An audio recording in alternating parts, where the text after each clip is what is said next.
대화 기술은 나르시시스트에게 통하지 않습니다.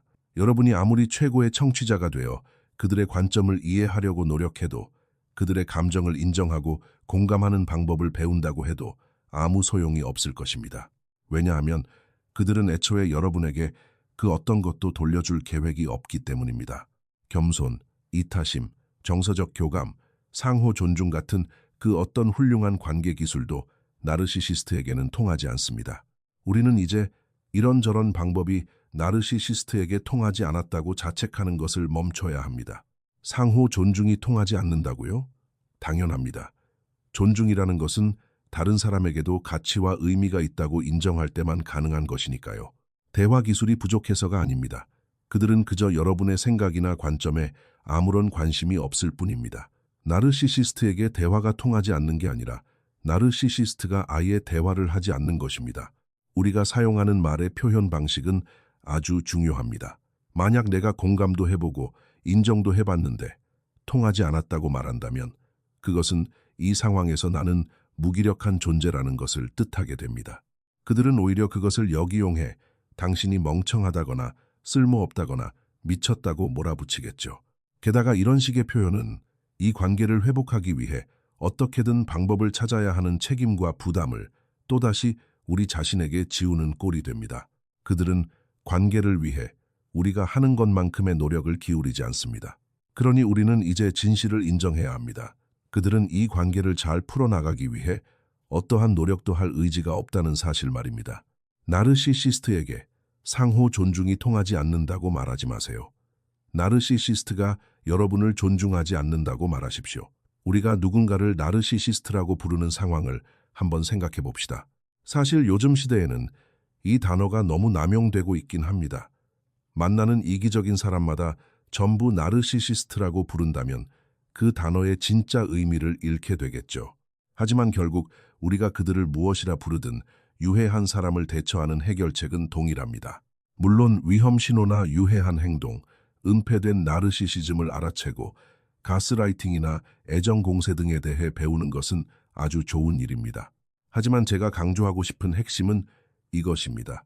우리가 누군가를 나르시시스트라고 부를 때 우리는 본질적으로 이 사람이 자기중심적이고 오만하며 통제하려 들고 수동 공격적이며 나를 가스라이팅하고 책임을 회피하며 나를 존중할 마음이 전혀 없는 사람이라고 말하는 것과 같습니다. 솔직히 우리 내면 깊은 곳을 들여다보면 우리가 그토록 정서적 교감을 시도하고 좌절하는 진짜 이유는 우리가 그 사람을 진심으로 아끼기 때문입니다. 어떻게든 이 관계를 잘 이어가고 싶기 때문이죠. 부모님이기 때문에 어떻게든 가까운 사이가 되고 싶어 발버둥 쳤을 수도 있고, 배우자를 진심으로 사랑하기 때문에 동등하고 사랑이 넘치는 관계를 위해 모든 것을 다 바쳤을 수도 있습니다. 여러분을 비하하고 무시하는 싸움을 피하기 위해서라면, 아주 최소한의 존중과 다정함을 받을 수만 있다면 무엇이든 내어줄 준비가 되어 있었을 것입니다. 그래서 나르시시스트와는 대화가 안 통한다고 말할 때 우리가 진짜로 하고 싶은 말은 이것입니다. 나는 이 관계를 위해 해볼 수 있는 모든 것을 다 했지만 이제는 불가능하게 느껴진다. 나는 완전히 지쳤고 패배감과 분노, 절망감을 동시에 느낀다. 더 이상 무엇을 해야 할지 모르겠고 아무것도 통하지 않는다는 처절한 외침입니다. 그렇다면 대체 나르시시스트에게 통하는 것은 무엇일까요? 안타깝게도 딱 한 가지, 바로 경계선뿐입니다. 여기서 한 가지 꼭 당부드리고 싶은 것이 있습니다. 상대가 배우자든 부모님이든 폭력적이거나 학대하는 성향의 나르시시스트라면 그 사람과 맞서 싸울 필요가 없습니다. 당장 그곳을 빠져나와 안전을 확보해야 합니다. 예측할 수 없고 안전하지 않으며 폭력적으로 변할 수 있는 사람에게 경계선을 세우려다가 다칠 이유는 전혀 없습니다. 생각해 보세요. 오직 우리를 통제하려는 목적밖에 없는 나르시시스트가 우리가 건강한 경계선을 세워 그 통제권을 빼앗으려 할 때 어떤 기분을 느낄까요? 늘 가능하진 않겠지만 부디 안전하지 않은 상황에서는 몸을 피하시길 바랍니다. 그 누구도 학대나 부당한 대우를 받을 이유는 없습니다.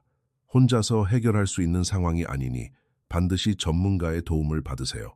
만약 상황이 비교적 안전하고 이 관계가 회복될 수 있는지 확인해보고 싶다면, 혹은 상대방이 완전한 나르시시스트라기보다는 그저 이기적인 성향을 가진 정도라면 정답은 여전히 경계선입니다. 여러분 스스로도 인정하셨듯이 그 사람은 이기적이고 여러분의 필요나 바람에 관심이 없으며 여러분을 존중할 계획도 없습니다. 솔직히 말해서 이런 사람과 서로 만족스러운 관계가 가능할 거라고 생각하십니까? 우리는 억지로 누군가에게 우리를 아껴달라고 강요할 수 없습니다. 관계에서 안전함과 친밀감을 느끼려면 상호 존중, 서로의 관점에 대한 배려, 신뢰 구축 같은 기본적인 요소들이 반드시 필요하다는 것을 우리는 알고 있습니다. 부모든, 배우자든, 친구든, 나르시시스트와의 관계에서 가장 슬픈 부분은 그들의 내면이 불안과 수치심으로 가득 차 있다는 것입니다. 그들은 자신이 한 번이라도 실수를 인정하면 완전히 무너져 내릴 거라는 완벽한 환상 속에서 살아갑니다. 그래서 그 모든 수치심과 죄책감을 여러분에게 떠넘기는 것입니다. 자신들이 분명히 잘못을 저질렀음에도 불구하고 그것은 그들의 잘못이 아니라 여러분의 잘못이 됩니다. 여러분이나 다른 누군가가 원인을 제공했기 때문이라고 믿죠. 그래서 그들은 항상 피해자가 되어야 합니다. 그들의 머릿속 세상에서는 자신이 전부 옳거나 반대로 전부 틀린 존재이기 때문에 어떠한 책임도 질 수 없습니다. 정말 비극적인 것은 그들이 만들어낸 이 이기적인 세상에서는 친자식이나 배우자조차도 잠재적으로 자신을 공격하고 이용하려는 존재로 인식된다는 것입니다. 아무도 믿을 수 없고 다른 사람을 통제하지 않으면 자신이 통제당할 것이라고 믿는 이 세상에서 그들은 결국 모든 사람을 자신의 삶에서 서서히 밀어내게 됩니다. 관계를 독이 되는 방향으로 몰아가고는 부정적으로 반응하는 여러분을 탓할 것입니다. 여러분이 가슴 깊이 새겨야 할 진실이 있습니다. 사랑하고 아끼는 사람과의 관계를 지키기 위해 최선을 다하는 여러분의 마음은 정말 고귀하고 아름다운 것입니다. 하지만 이 관계의 모든 무거운 짐을 여러분 혼자 등에 짊어질 수는 없습니다. 여러분에게는 그럴 만한 능력이 없습니다. 여러분이 존중받고 싶고 가치 있는 사람으로 인정받고 싶어 하는 것은 결코 유난스러운 것이 아닙니다. 친밀감과 안전함을 원하고 나를 사랑한다고 말하는 사람이 나를 우선순위에 두고 나를 위해 헌신하며 나중에 죄책감을 주지 않기를 바라는 것은 너무나 당연한 것입니다. 왜냐하면 조건부 행동은 진짜 사랑이 아니니까요. 심각한 나르시시즘을 가진 사람들은 애초에 사랑에 관심이 없거나 사랑할 능력이 없습니다. 그리고 그들을 고치거나 치유하는 것은 여러분의 책임이 아닙니다. 사랑만으로는 관계를 구원할 수 없습니다. 그럼 우리는 무엇을 할 수 있을까요? 먼저 관계에서 자신이 어떤 대우를 받을 자격이 있는지 배워야 합니다. 믿을 수 있는 사람에게 여러분의 필요, 두려움, 욕망, 꿈에 대해 솔직하게 털어놓으세요. 수년 동안 묻어두었던 수치심에 대해 이야기해보세요. 믿을 만한 사람들은 여러분의 취약한 모습을 벌하지 않는다는 것을 경험해야 합니다. 그리고 그렇지 않은 사람들에게는 건강한 경계선을 세워야 합니다.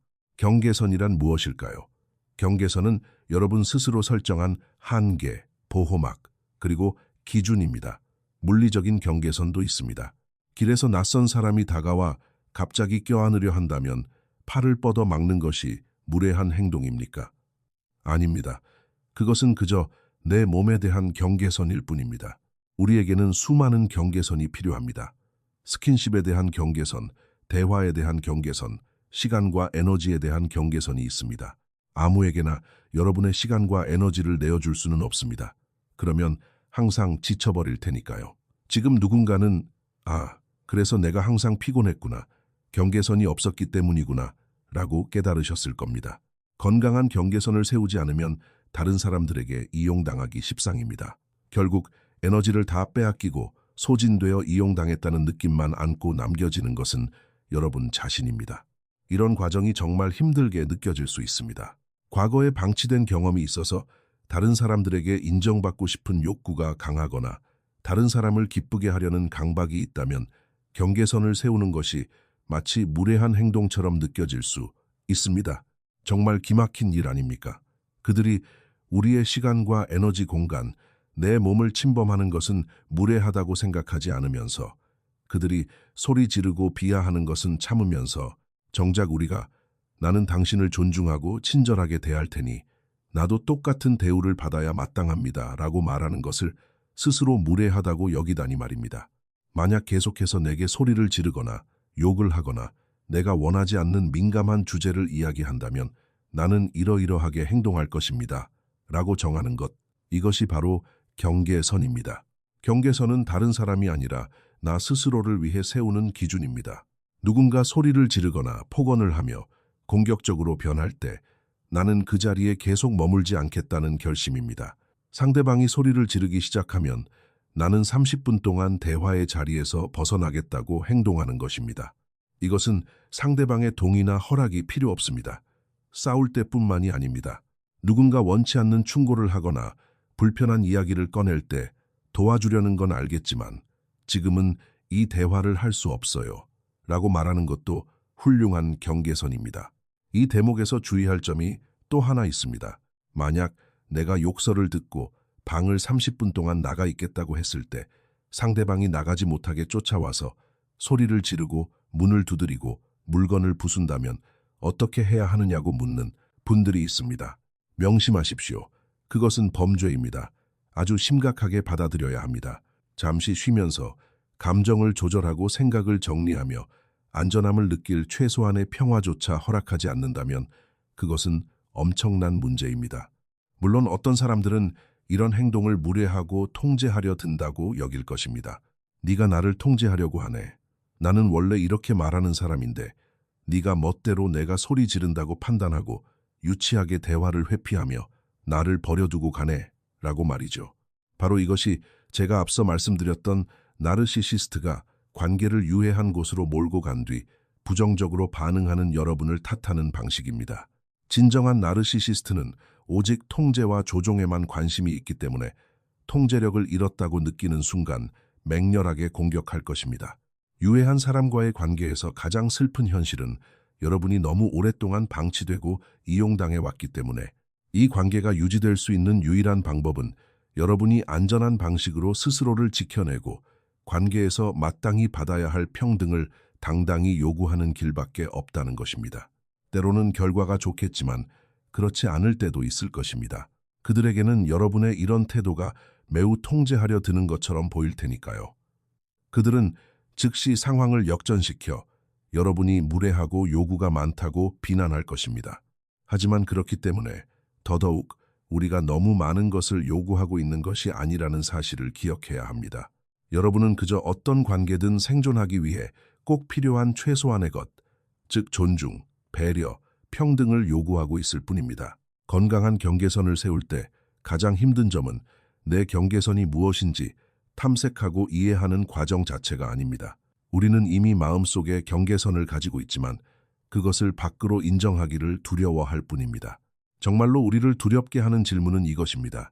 내가 세운 경계선을 상대가 존중하지 않고 거부하면 어쩌지? 그들이 계속 내게 함부로 말하고 함부로 대하면 어쩌지? 내가 내 자신을 지키려고 나섰다가 상황이 더 나빠지면 어쩌지? 그 깊은 두려움의 동굴로 들어가 봅시다. 여러분은 다른 사람에게 소리 지름을 당할 이유가 있습니까? 없습니다. 누군가 여러분을 깎아내리고 바보라고 부를 권리가 있습니까? 절대 없습니다. 존중받지 못해도 됩니까? 아닙니다. 누군가의 통제를 받아야 합니까? 아닙니다. 좋습니다. 여러분이 그런 대우를 받을 이유가 없다면 왜 계속 그것을 참고 견뎌야 합니까? 좋은 질문입니다. 저는 지금 여러분이 처한 상황에 대해 부끄러움을 주거나 탓하려는 것이 절대 아닙니다. 나도 모르는 사이에 상대방에게 너무 많은 여지를 주어 결국 그들이 나를 무시하고 이용하는 것이 당연한 일상이 되어버린 이러지도 저러지도 못하는 극함 같은 상황을 저 역시 정확히 알고 있습니다. 제 역할은 그저 여러분의 마음 깊은 곳에 있는 진실을 상기시켜 드리는 것입니다. 여러분은 본질적으로 사랑스러운 사람입니다. 친절과 존중을 받을 가치가 있는 사람입니다. 여러분을 최우선으로 생각하는 사람을 만날 자격이 있습니다. 여러분의 감정을 공격으로 받아들이지 않고 그 감정을 여러분이라는 사람을 이해하는 소중한 정보로 여겨줄 사람을 만날 자격이 있습니다.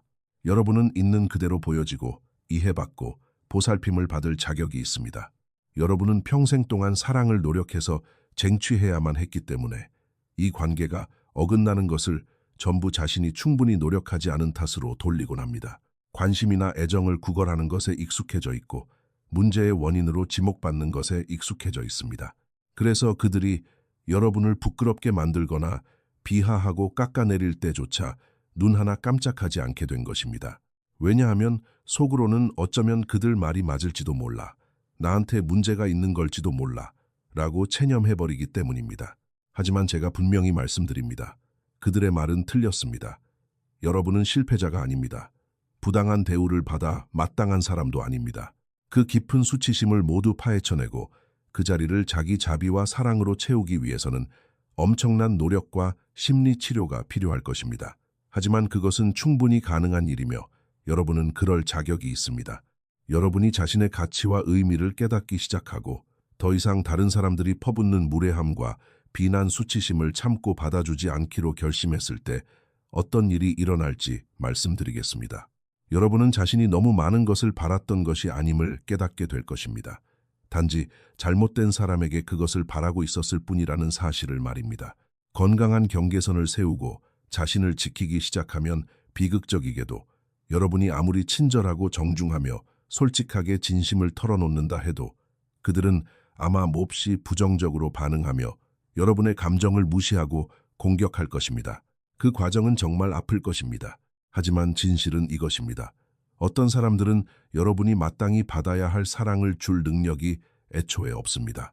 모든 사람이 여러분을 진심으로 위하는 것은 아니며 이 세상에는 여러분이 스스로 어떻게 대우받아야 하는지에 대한 확고한 기준을 가지고 있지 않다면 자기들 멋대로 여러분을 통제하려 드는 사람들이 너무나 많습니다. 그리고 그들이 정해주는 기준이란 10중 8구 여러분을 이용하기 위한 기준일 뿐입니다. 이 영상에서 모든 것을 잊어버리더라도 이 한 가지만은 꼭 기억해 주십시오. 우리는 건강한 경계선을 세우고 우리의 필요를 주장하는 것을 너무나 두려워합니다. 그런 어려운 대화를 시작하는 것을 겁냅니다. 왜 그럴까요? 상황을 더 악화시키거나 상대방이 떠나버릴까 봐 두렵기 때문입니다. 하지만 이게 진실입니다.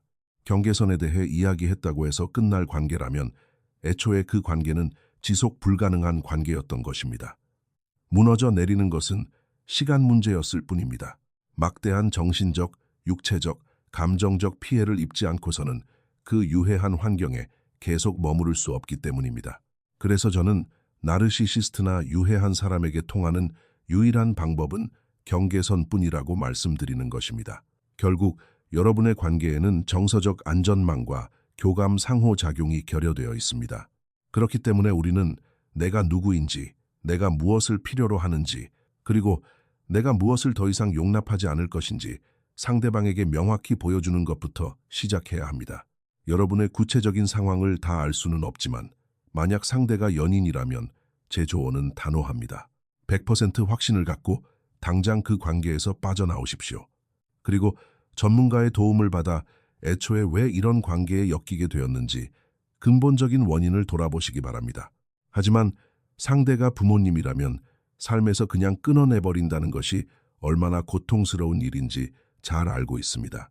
하지만 다시 경계선의 문제로 돌아가 봅시다. 우리가 건강한 경계선을 세우는 것은 결코 무례한 행동이 아닙니다. 다른 사람과 안전하고 가깝게 연결되기 위해 내가 어떤 사람이고 무엇이 필요한지 표현하는 정당한 과정입니다. 나의 필요와 한계, 경계선에 대해 이야기하는 것은 상대를 통제하려는 것이 아닙니다. 내 깊은 내면에 솔직해지는 것이며 나의 취약함을 드러내는 용기입니다. 나를 비하하거나 욕설을 하는 사람과는 결코 가까워질 수 없습니다. 내 울타리 안에 그런 행동을 허용할 수 없습니다. 이것은 나 자신을 보호하는 일입니다. 여러분 중 많은 분들이 어린 시절 아무에게도 보호받지 못했을 것입니다. 내 감정은 틀린 것이고 내가 나쁜 아이이며 짐스러운 존재라고 세뇌당하며 자랐을 것입니다. 다시 한번 상기시켜드립니다. 여러분은 짐스러운 존재가 아닙니다. 여러분이 가슴 깊이 새겨야 할 뼈아픈 진실이 있습니다. 건강한 경계선을 세운다고 해서 여러분이 그들을 끊어내는 것이 아닙니다. 진솔하고 취약한 모습을 보여준다고 해서 여러분이 그들을 밀어내는 것이 아닙니다. 여러분의 진솔함을 고의로 짓밟고 여러분의 경계선을 무시함으로써 그들 스스로가 여러분의 삶에서 떨어져 나가기를 선택하고 있는 것입니다. 여러분이 솔직하고 정중하게 이 관계가 서로에게 의미 있으려면 이러이러한 것들이 필요하다고 말했음에도 그들이 공격적이거나 부정적으로 반응한다면 이제 여러분은 스스로를 잃어버리지 않는 선에서 이 사람에게 내 시간과 에너지와 관심을 얼마나 내어줄 것인지 결단해야만 합니다. 우리가 기억해야 할 또 한 가지가 있습니다. 우리가 함께 상담을 받지 않는 한 이 관계를 계속 이어갈 수 없습니다. 라고 말하는 것도 아주 적절하고 건강한 경계선입니다. 이것이 상대를 통제하려는 것처럼 들릴 수 있지만 다시 한번 기억하세요. 우리는 무리한 요구를 하는 것도 무례하게 행동하는 것도 아닙니다. 그저 이 관계가 나에게는 더 이상 유지하기 힘들다고 말하고 있는 것입니다. 당신에게는 괜찮을지 몰라도 나에게는 이 관계가 병들어가고 있으니 사랑하는 마음을 담아 묻겠습니다. 이 관계를 회복하기 위해 함께 상담을 받을 의향이 있습니까? 라고 물어보는 것입니다. 선택의 공을 상대방에게 넘기십시오. 그리고 모든 것을 솔직하게 털어놓은 후 그들의 입에서 아니, 난 상담 안 받을 거야. 문제 있는 건 너야 네가 예민해서 오버하는 것 말고는 고칠 게 없어. 라는 대답이 나오게 내버려 두십시오. 그때쯤이면 여러분도 마침내 확신하게 될 것입니다. 아, 이 사람은 내 감정이나 상처나 필요나 생각에는 애초에 관심조차 없었구나. 나를 위해 혹은 이 관계를 위해 자신이 조금이라도 불편해지는 일은 절대로 하지 않을 사람이구나 라는 사실을 말입니다. 그 깨달음은 몹시 고통스럽겠지만 동시에 이 관계를 앞으로 어떻게 해나가야 할지 명확한 답을 줄 것입니다. 이것이 바로 수많은 사람들이 연락을 끊는 노 콘택트 방식을 선택하는 이유입니다. 마음을 단념하는 이유입니다. 그 사람을 사랑하지 않아서가 아니라 그 사람에게는 내 사랑을 돌려줄 능력이 전혀 없다는 것을 깨달았기 때문입니다. 내어줄 수 있는 모든 것을 다 내어주었기 때문입니다. 하지만 공동 육아를 해야 하는 상황처럼 연락을 끊거나 단념할 수 없는 분들도 계실 것입니다. 이런 유해한 사람과 계속 엮여야만 한다면 여러분이 할 수 있는 유일한 일은 자기 자신을 통제하는 것뿐입니다. 여러분의 반응을 통제하고 언어를 통제하며 언제나 더 성숙하게 대처하십시오. 공평하지도 않고 쉽지도 않은 일입니다. 하지만 아이들을 위해 그렇게 해야 합니다. 그들이 여러분을 자극해 싸움을 걸어오더라도 말려들지 마세요. 그 누구도 여러분을 강제로 싸우게 하거나 소리 지르게 만들 수 없습니다. 여러분의 행동은 여러분 스스로가 책임져야 합니다. 그들이 마음대로 떠들게 두십시오. 그들을 통제할 수는 없지만 그런 사람을 어떻게 대처해야 하는지 강한 자제력과 단호한 경계선을 통해 아이들에게 모범을 보여줄 수는 있습니다. 우리는 단호하고 직접적으로 행동할 때 종종 내가 너무 못되게 구는 건 아닐까 걱정합니다. 하지만 한번 생각해 보세요. 여러분에게 친절하고 예의 바르게 대하는 사람들에게는 굳이 단호해질 필요가 없지 않습니까? 그런 사람들에게는 은혜와 인내와 이해를 베풀기가 훨씬 쉽습니다. 나르시시스트이거나 언제든 여러분을 짓밟으려 드는 사람에게 단호하고 직접적으로 경계선을 긋는 것은 절대 무례한 것이 아닙니다. 그것은 단지 자신을 지키는 정당한 방법일 뿐입니다. 이제 마무리를 지으려고 합니다. 여러분이 이런 상황에 처해 있다는 사실이 정말 가슴 아픕니다. 그동안 겪어오신 모든 고통에 대해 진심으로 위로의 말씀을 드립니다. 여러분은 결코 학대당하거나 부당한 대우를 받거나 조종당하거나 비하당할 이유가 없었습니다. 여러분은 그들을 고칠 수 없습니다. 관계를 유지하기 위해 노력할지 말지는 온전히 그들의 선택에 달려 있습니다. 여기서 한 가지 직관에 반하는 조언을 드리겠습니다. 마치 제가 여러분을 탓하는 것처럼 들릴지 모르지만 절대 그런 의도가 아닙니다.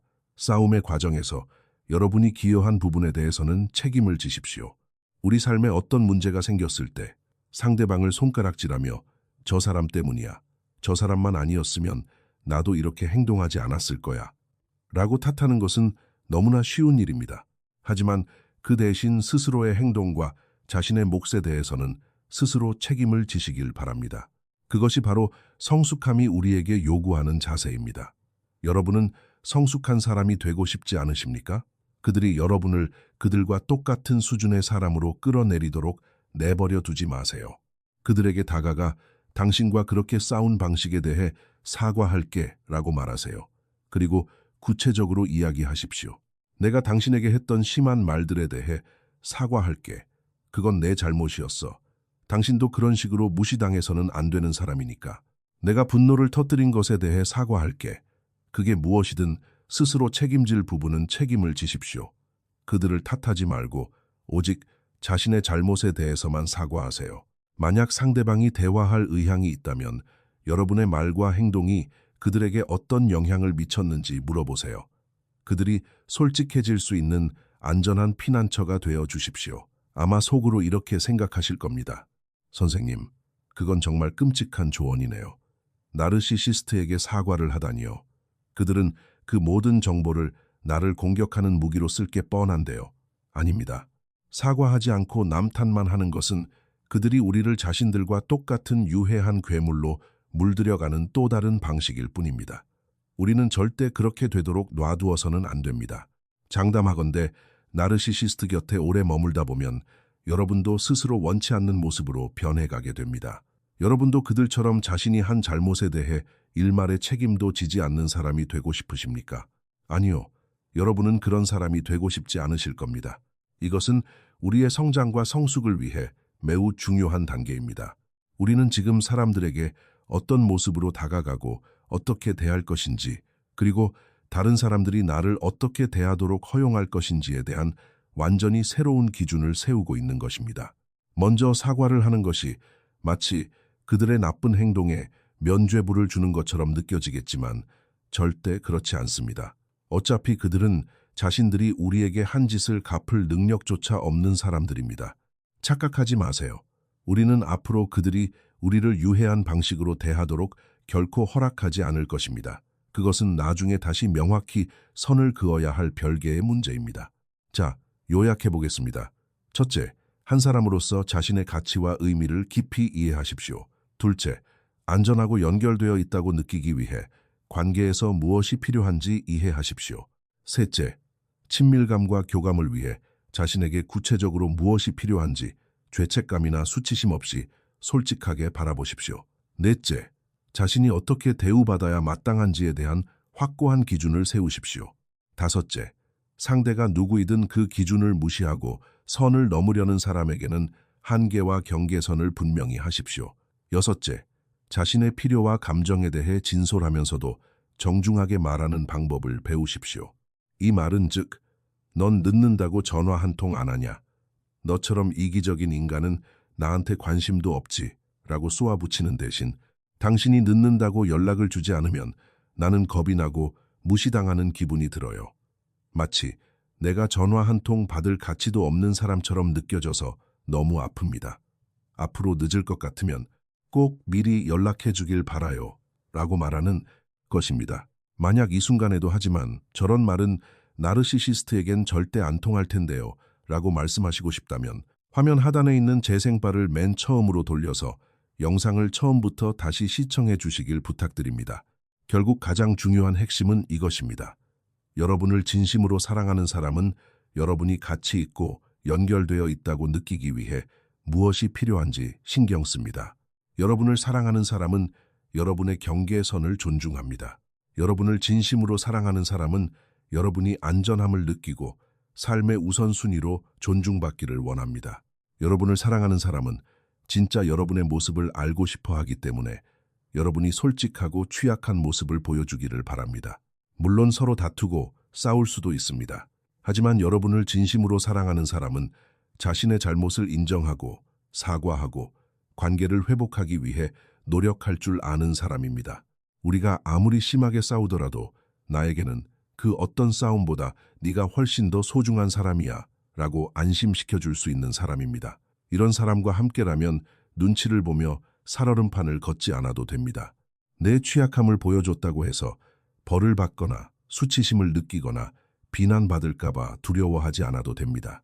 바로 이것이 제가 여러분 모두가 누리기를 간절히 바라는 진짜 관계의 모습입니다. 끝까지 들어주셔서 정말 감사합니다. 다음 시간에 다시 뵙겠습니다.